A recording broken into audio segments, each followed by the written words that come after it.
Quero convidar você para abrir tua Bíblia no livro de 2 Crônicas, capítulo 7, versículo 14. 2 Crônicas 7, 14. Lá no início da Bíblia,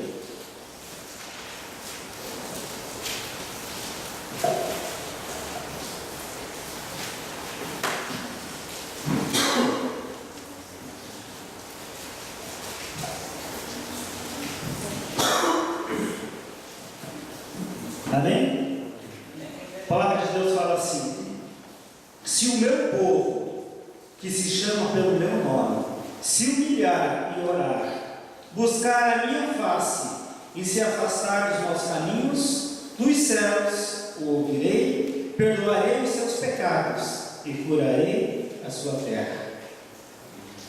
De hoje em diante os meus olhos estarão abertos e os meus ouvidos atentos às orações feitas neste lugar. Pai, mais uma vez nós clamamos agora que o Teu Santo Espírito fale para a igreja, possamos estar realmente sendo conectados contigo. É o meu desejo e oração que eu faço em nome de Jesus. Amém. A Bíblia nos mostra, nos orienta que o povo de Deus deveria orar a Deus sempre que estivesse em dificuldades, mas teria que passar por alguns pontos necessários para que Deus os ouvisse atenciosamente. Contudo, Deus estabeleceu algumas condições para que o povo pudesse receber as bênçãos, ou para que as bênçãos fossem derramadas. E é sobre essas condições que nós vamos estar estudando nessa manhã. Quais são as condições que Deus nos pede para que a sua oração seja atendida? E não somente naquela época o povo deveria clamar. Hoje nós clamamos. E nós estamos levantando essa intercessão de clamor por a nossa nação, pela nação brasileira. A primeira atitude ou a primeira necessidade que Deus coloca para o seu povo, Ele coloca a necessidade de humilhar-se e buscar a Deus. Humilhar, o que é humilhar? Deus é grande e o homem é limitado. Nós temos que ter essa consciência que nós somos limitados, mas Deus não. Não existe limite para Deus. O pecar é do homem, o levantar é de Deus. Cada um na sua função. Deus é o Criador, é o Senhor, e Ele quer nos abençoar em todo o tempo. Deus, Ele está em todas as partes, em todo o tempo, sabe de todas as coisas, pode todas as coisas. O homem é fraco, é impotente, nada sabe do futuro, não tem poder sobre o pecado e nem sabe sobre o seu mentor. Quem é o mentor do pecado? Satanás. Nós precisamos de Deus para tudo na nossa vida. Nós precisamos de Deus e devemos em tudo ser gratos e sujeitos e dependentes dEle. Em todo o tempo nós devemos ser submissos a Deus, a sua autoridade. E quando Ele fala da necessidade de se humilhar, por que nós devemos nos humilhar? A árvore boa e produtiva é aquela que se abaixa quando ela carrega de frutos. Você não vê uma árvore produtiva, cheia de fruto, com seus galhos normais. Você vê, ela começa a ficar arcada, ela começa a se baixar, para que a gente possa chegar e alcançar o fruto. E a palavra de Deus nos diz que quando nós nos humilhamos, quando nós nos prostramos na presença de Deus, com certeza Ele está mais próximo de nós. Ele vai estar mais junto, Ele vai estar nos abençoando. A palavra de Deus nos orienta que Deus nos ouve em secreto. Só que existe uma diferença. Deus nos ouve em secreto, mas Ele nos exalta publicamente. As bênçãos do Senhor não são em secreto para a nossa vida também. As bênçãos do Senhor na nossa vida, elas são publicamente. Por quê? Porque Deus levanta o abatido. Ele quer que o homem cresça. Ele quer que o homem tenha uma atitude. E quando nós olhamos em Cristo, nós falamos e pedimos: Senhor, eu quero que Tu apareça e eu diminua. Porque o foco, o propósito é que Deus seja exaltado e glorificado através de nós. Não nós sermos glorificados pelo mundo, mas sim que Deus possa nos exaltar quando Ele achar que isso é bom para a nossa vida. O problema é quando nós somos exaltados pelo mundo, nós nos tornamos arrogantes, nós esquecemos a humildade que Deus pede. Mas quando nós ficamos humilhados na presença de Deus, com certeza Ele nos exalta em todo o tempo. Por isso que eu gosto muito daquele cântico, né? Que no Santo dos Santos a fumaça esconde. E quem aparece? Deus aparece. Nós temos que fazer com que Deus apareça através da nossa vida. Mas de que forma? É humilhando, buscando a presença de Deus em todo o tempo. Devemos buscar a Deus como a corça busca ou anseia pelas águas. Nós também cantamos, né? Assim como a corça anseia pelas águas, nós também temos sede de Deus. Nós também temos que ter esse desejo de estar na presença de Deus. Temos que separar tempo para buscá-lo todos os dias da nossa vida. Nós devemos ter sede, e não sede dessa água que vai satisfazer somente o nosso corpo, mas nós temos que ter sede de Deus, que satisfaz a nossa vida por inteiro. E esse buscar, essa sede que faz, é com que a gente possa estar sempre na presença de Deus. Quanto mais buscamos, mais seremos superabundantes, mais estaremos cheios da presença do Pai. E é para isso que Ele nos trouxe, é para isso que Ele criou uma mudança de vida. Então a nossa primeira atitude é uma necessidade de humilhar e buscar. Se o meu povo, que se chama pelo meu nome, se humilhar e me buscar, o que Deus faria? E ainda não é só humilhar e buscar. A segunda necessidade fala: arrepender-se dos seus maus caminhos. Arrepender, converter-se. O arrependimento, o que é o arrependimento? O arrependimento é a condição para que Deus ouça as nossas orações. E que nós estejamos sempre arrependidos do que? Dos nossos pecados, das nossas falhas, dos nossos delitos, que causam uma barreira com Deus, bloqueia. Isaías fala que Deus não tem seus braços atrofiados, nem encolhidos, nem seu ouvido surdo para que não nos ouça, mas os nossos pecados, as nossas transgressões causam o quê? Uma barreira entre nós e Deus. Então nós temos que confessar esse pecado. O arrependimento é arrepender do quê? Do que nós falhamos. Converter, uma conversão. O que é uma conversão? Convergir, mudar o rumo, pegar outra direção.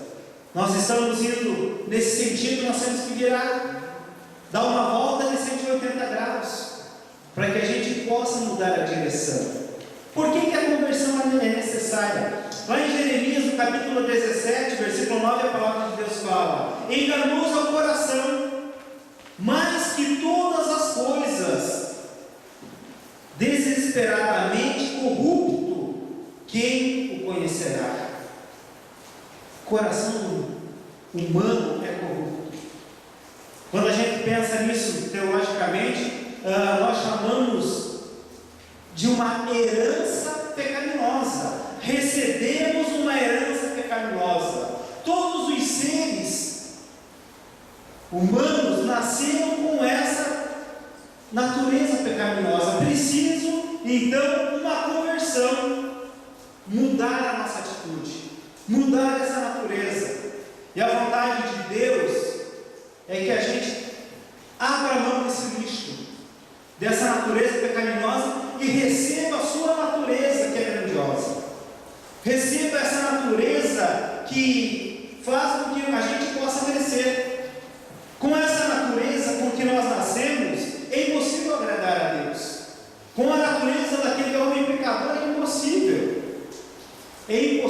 impossível amar as coisas certas. É impossível querer estudar a Bíblia, querer seguir a Jesus, querer obedecer. Literalmente é impossível quando nós não recebemos o Espírito Santo de Deus na nossa caminhada. O profeta Jeremias, ainda ele fala no capítulo 13, ele diz: pode acaso o etíope mudar a sua pele, ou o leopardo as suas manchas? Então podereis fazer o bem, estando acostumado a fazer o mal? Esta é a situação do ser humano quando precisa de uma conversão. Nós, por nós mesmos, não conseguimos mudar nada, mas quando nós aceitamos a Cristo, nós conseguimos fazer essa diferença. Então, o que é conversão?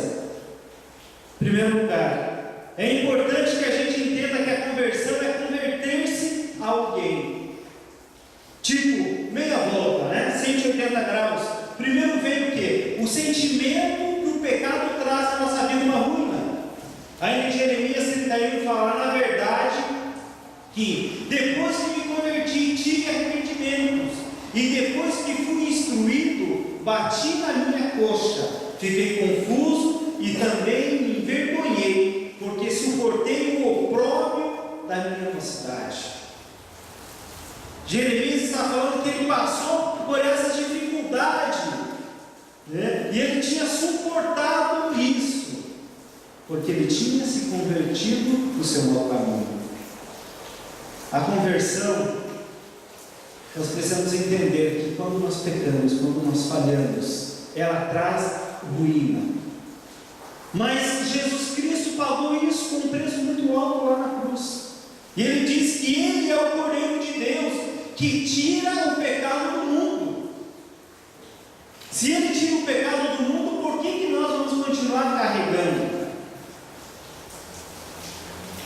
Em outras palavras, você se converte a Cristo, ou se converte a uma outra coisa. É escolha nossa.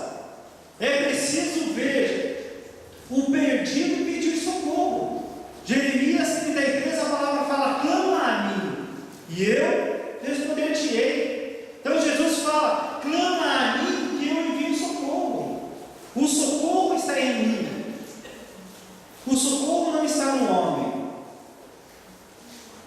Quando a gente vê o carcereiro falando com Paulo, lá no livro de Atos, no capítulo 16, ele diz: e tirando-os para fora, disse: senhores, que é necessário que eu faça para me salvar? Paulo fala para ele: crê no Senhor Jesus Cristo e será salvo tu e a tua casa. Então a conversão é uma mudança de atitude, e para mudar essa atitude nós temos que crer, porque o próprio Cristo se tornou vivo na nossa vida dentro. E vos vivificou, estando vós mortos em suas ofensas e pecados, em que novo tempo andaste segundo o curso deste mundo, segundo o príncipe das potestades do ar, do espírito que agora opera nos filhos da desobediência, entre os quais todos nós também antes andávamos nos desejos da nossa carne, fazendo a vontade da carne e de pensamentos, e éramos por natureza filhos da ira, como os outros também. Mas Deus, que é riquíssimo em misericórdia, pelo seu muito amor com que nos amou, estando nós ainda mortos em nossas ofensas, nos vivificou juntamente com Cristo. Pela graça sois salvos. Pela graça. E isso não é do homem, é o dom de Deus. Está lá em Efésios 2.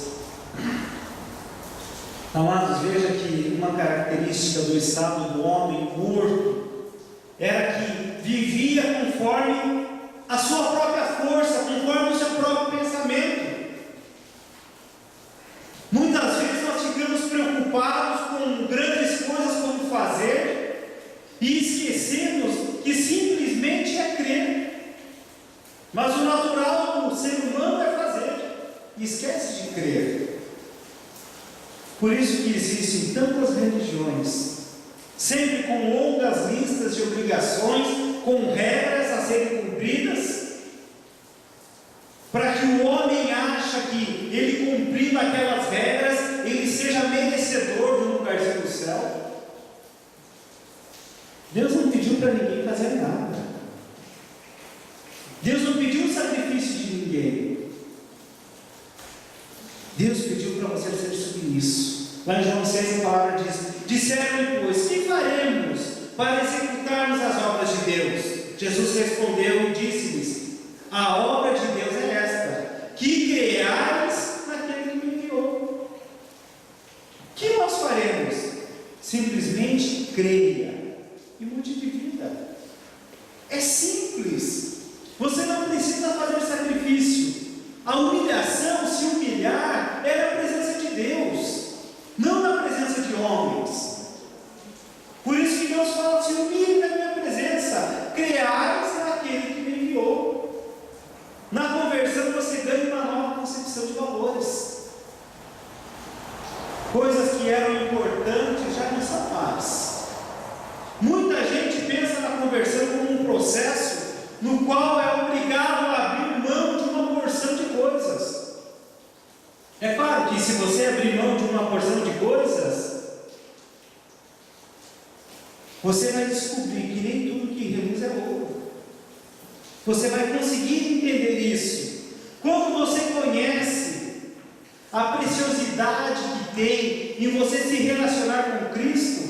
Fica muito mais fácil você discernir o que é ouro ou o que é pirata, ou uma pirita, né? Pirita do ouro. A pirita, para virar ouro, tem que passar por um processo. Você vai reconhecer quando você vive na presença de Deus. O que é precioso para a tua vida? A conversão não tira o osso da boca do cachorro. Ela faz algo diferente. Ela dá um filé. Muitas vezes nós não entendemos que por que existem esses caminhos, ou dois caminhos, para a gente ter que escolher. Por que Deus não deixou um caminho? Não seria muito mais fácil? Mas Deus nos deu a liberdade. Ele nos deu 3 oportunidades, não 2. 1 Timóteo ele fala: esta é a palavra fiel e digna de toda aceitação, que Cristo Jesus veio ao mundo para salvar os pecadores, dos quais eu sou o principal. Em Atos ainda fala: e em nenhum outro a salvação, porque também debaixo dos céus nenhum outro nome há dado entre os homens pelo qual devemos ser salvos. Finalmente, há aqueles que não aceitam a verdade e dizem que falta pouco para se converterem. Cuidado com essas pessoas. O rei Agripa também disse para Paulo: por pouco me queres persuadir a quem me faça ser cristão. E disse Paulo: provera a Deus que eu, ou por pouco ou por muito, não somente tu, mas também todos quanto hoje me estão ouvindo, se tornem tais como eu sou, exceto essas cadeias. Então Paulo estava preso e falou: olha, eu quero que não só você, mas todos que estão me ouvindo aceitem a Cristo. Não que eles sejam como eu, porque eu estou preso por Cristo, mas que as pessoas venham buscar um arrependimento. Então a primeira atitude nossa é humilhar e buscar. A segunda atitude é arrepender dos maus caminhos. Quando nós nos arrependemos dos maus caminhos, nós somos vitoriosos, porque Cristo quer nos orientar. Ele quer dizer que o meu caminho é o melhor. O caminho de Cristo é o melhor para o ser humano. E quando o povo se arrepende, quando o povo se converte, a terceira atitude vem do Senhor. A primeira e segunda atitude tem que ser do homem: humilhar, o buscar, o arrepender e o converter. E a atitude de Deus qual é? A resposta divina a essas atitudes do povo. No versículo 14 ele diz: ouvirei dos céus. Imagine, né? Imagine não. ano, eu creio que nós vivemos isso. Como é maravilhoso a gente ser ouvido por alguém. Quando alguém dá ouvido para você, quando você está passando por alguma dificuldade, ou quando você quer desabafar alguma coisa, alguém para para ouvir.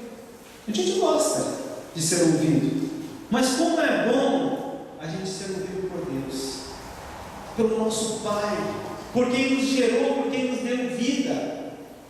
Apesar da nossa pequenez, Deus lá no céu que nos ouve e nos responde. A oração não é um monólogo, é um diálogo. É você falando, Deus te respondendo. Muitas vezes nós oramos, falamos ao Deus Altíssimo que está lá nos altos céus, colocamos Deus tão longe de nós. Se a promessa dele é qual? Estarei contigo todos os dias. Ele está junto. Se ele está junto, com certeza ele vai te ouvir. Se ele está junto, ele vai estar caminhando com você. Ouvirei e curarei a vossa terra. Perdoarei os seus pecados. É Deus que perdoa. Não é o homem que perdoa. É Deus que perdoa os nossos pecados, porque Ele levou sobre si todas as nossas enfermidades. E Ele tem prazer em cuidar do seu povo. Ele tem prazer em abençoar o seu povo em todo o tempo. Isaías 53, ele fala: quem creu em nossa mensagem? E a quem foi revelado o braço do Senhor? Ele creu diante dele como um broto tempo e como uma raiz saída da terra seca. Ele não tinha qualquer beleza ou majestade que nos atraísse. Nada havia em sua aparência que desejássemos.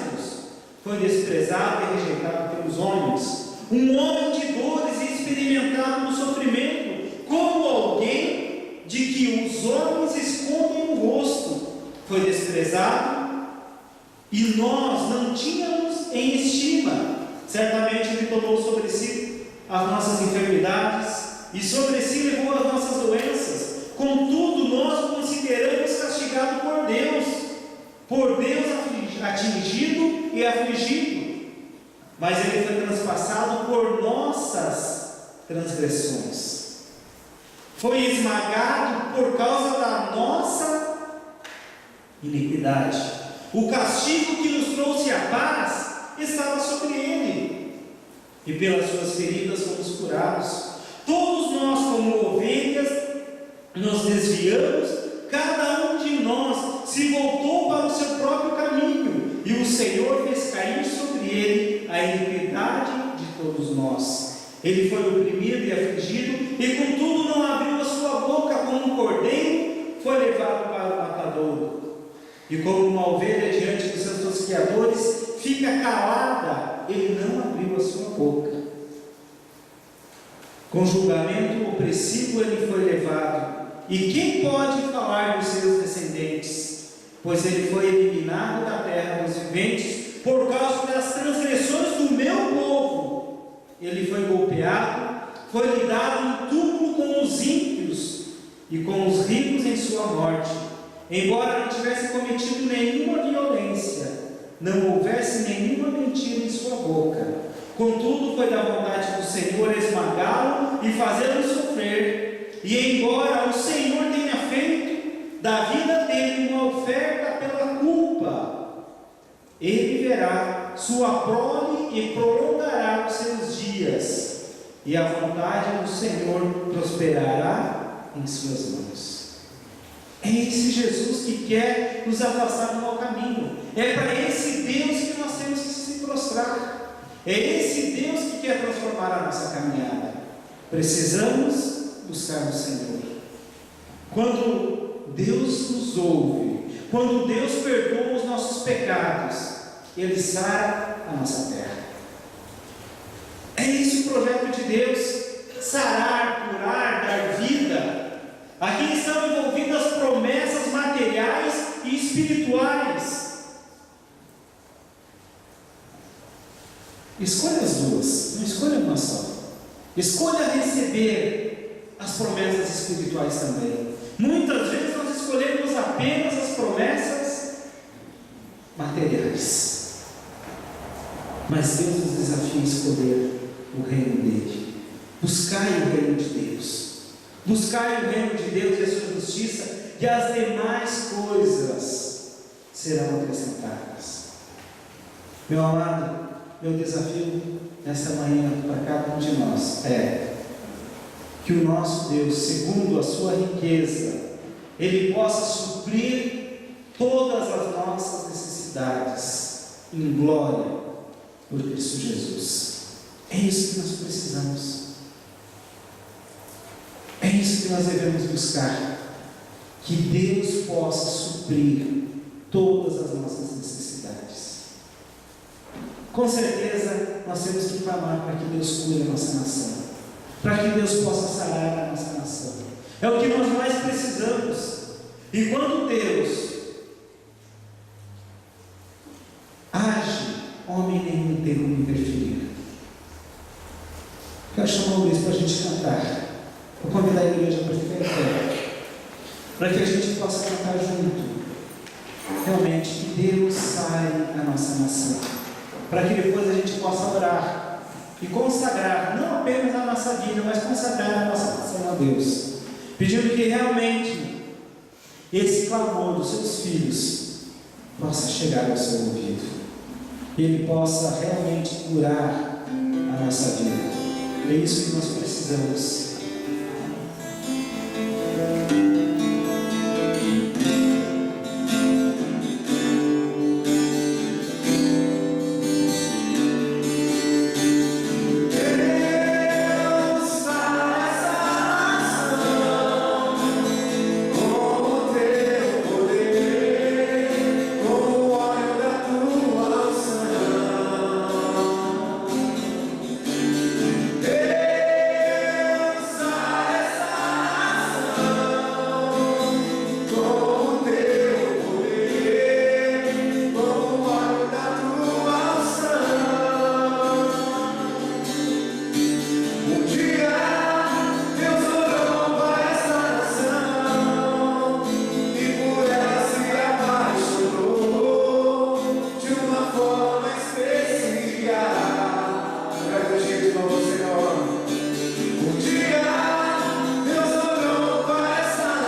Senhor, consagrar todos os governantes.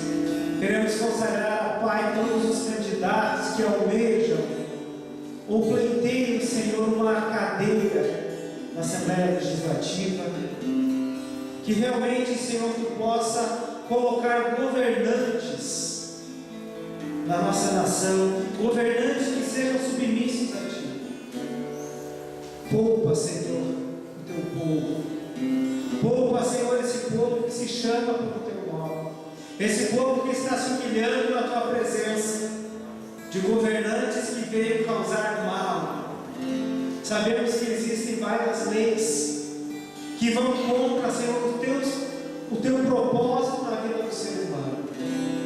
Então, Senhor, nos capacite para que possamos eleger governantes sábios, governantes que tenham o poder do Espírito Santo na sua vida, e no momento de tomar uma posição, que eles prefiram agradar a Deus do que a homens.